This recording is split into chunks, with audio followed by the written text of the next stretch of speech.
Peux-tu expliquer la notion de vision millénaire? Qu'est-ce que la vision millénaire et comment peut-elle être appliquée dans une stratégie professionnelle? Brillant. Puissant. Une bombe. C'est bon là ou...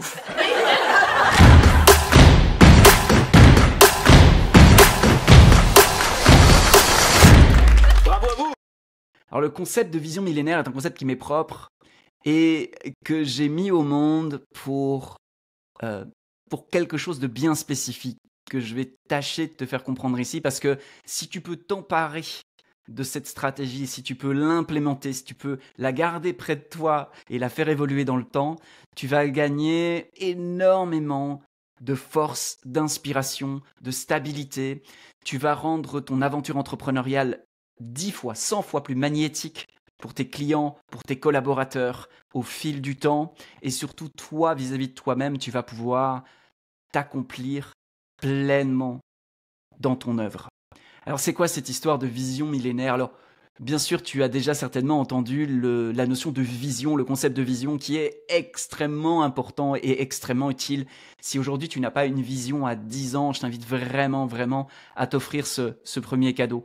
Tout simplement parce qu'il est prouvé aujourd'hui par de nombreuses études qu'on a tendance à surestimer ce qu'on est capable d'accomplir en un an et sous-estimer ce qu'on est capable d'accomplir en 10 ans.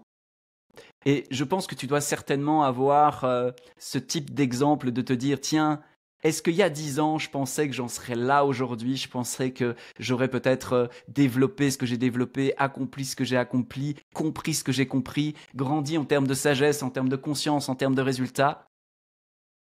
Il est probable que tu te dises, ah ouais non, il y a 10 ans, je ne m'attendais pas à être là. Ou peut-être tu vas dire, oh ouais non, il y a 10 ans, je pensais que je serais beaucoup plus loin. Auquel cas, hey, peut-être c'est le moment de te réveiller, peut-être c'est le moment d'entendre ton ambition naturelle, peut-être c'est le moment de te dire oui pleinement et de te donner les moyens de t'expanser à la hauteur de qui tu es. En tout cas, il y a une chose qui est certaine, c'est que si on m'avait dit il y a 10 ans que je serais là à cet instant, entouré par les richesses qui sont les miennes aujourd'hui, jamais je l'aurais cru. Jamais. Et par contre, je sais que chaque année de ces 10 ans, je pensais que je serais plus loin à la fin d'une année.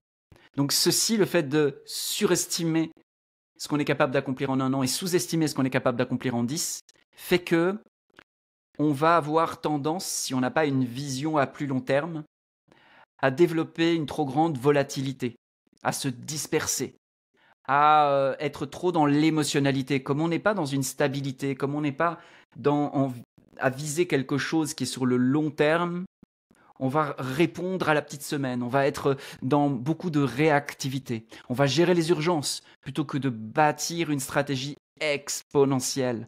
On va se décourager beaucoup plus souvent.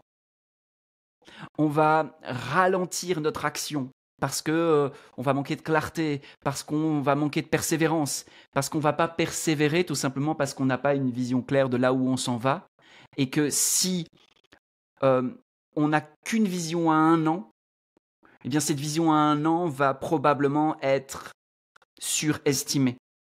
Donc on risque d'être stressé, on risque d'être découragé, on risque d'être déçu beaucoup plus si on n'a qu'une vision à un an. Mais si on a une vision à 10 ans, alors ça se déploie sur une durée qui nous permet d'envisager les choses avec beaucoup plus de calme à l'intérieur, beaucoup plus de stabilité, donc beaucoup plus de rationalité, moins d'agitation émotionnelle. Et donc plus de rationalité veut dire aussi, s'il y a moins d'émotions, plus de possibilités d'aller toucher au subtil d'une intuition, qui n'est pas un instinct. L'intuition n'est pas un instinct et l'intuition n'est pas non plus le fruit d'une agitation émotionnelle. S'il y a agitation émotionnelle, il n'y a pas d'intuition. Désolé de vous le dire, mais je suis obligé de recaler certaines choses parce que j'entends tellement de choses qui ne tiennent pas la route dans ces choses-là.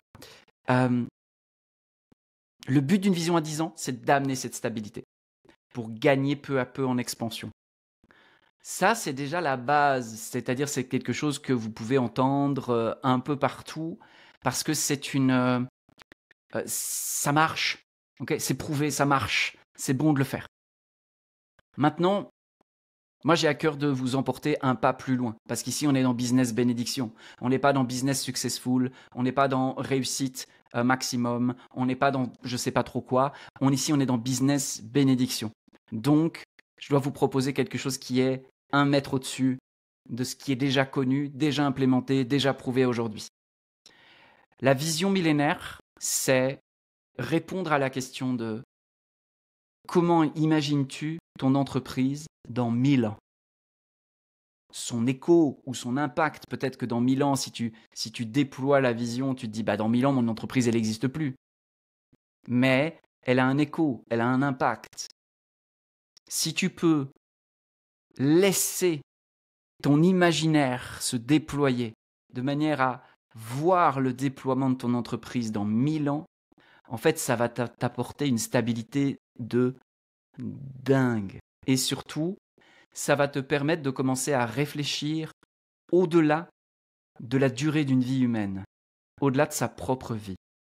Et lorsqu'on commence à réfléchir en dehors de nos limites personnelles, c'est là où on est capable d'aller chercher des idées nouvelles, c'est là où on est capable d'aller trouver de l'inspiration, c'est là où on est capable de ramener quelque chose de neuf, de fertile, de pulsant.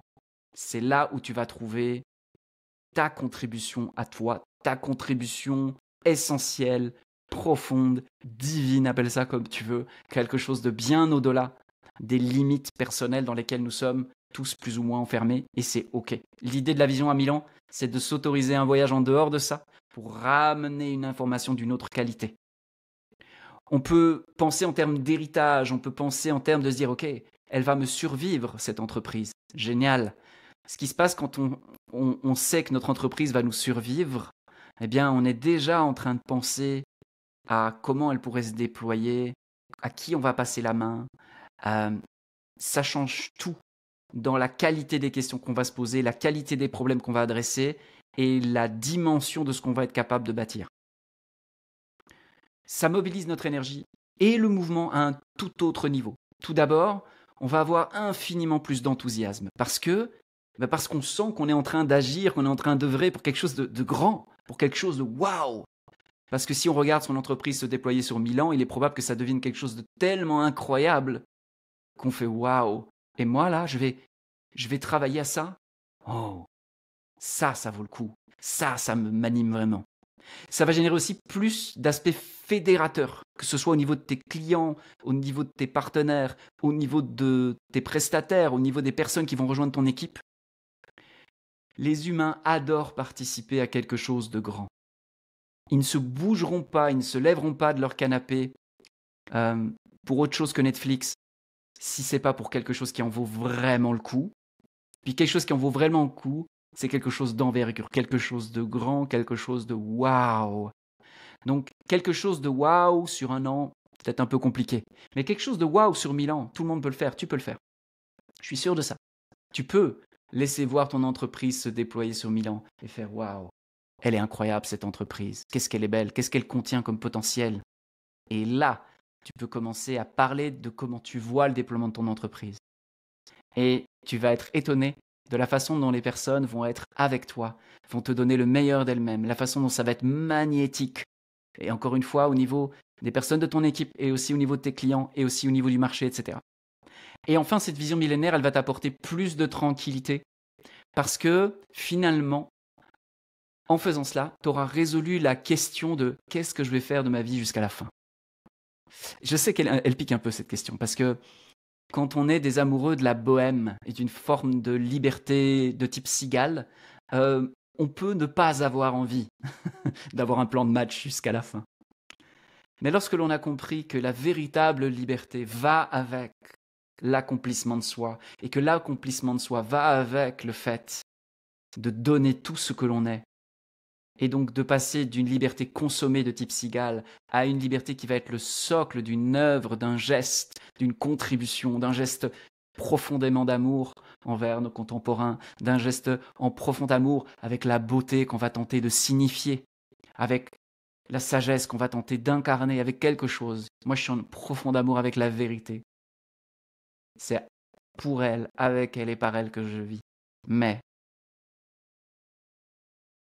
résoudre la question de qu'est-ce que je vais faire du reste de ma vie jusqu'à la fin, c'est le plus beau cadeau qu'on puisse se faire. Ça va nous amener de la tranquillité, de la stabilité, un socle extraordinaire à partir duquel tout ce qu'on va faire va contenir cette espèce de sécurité, de certitude.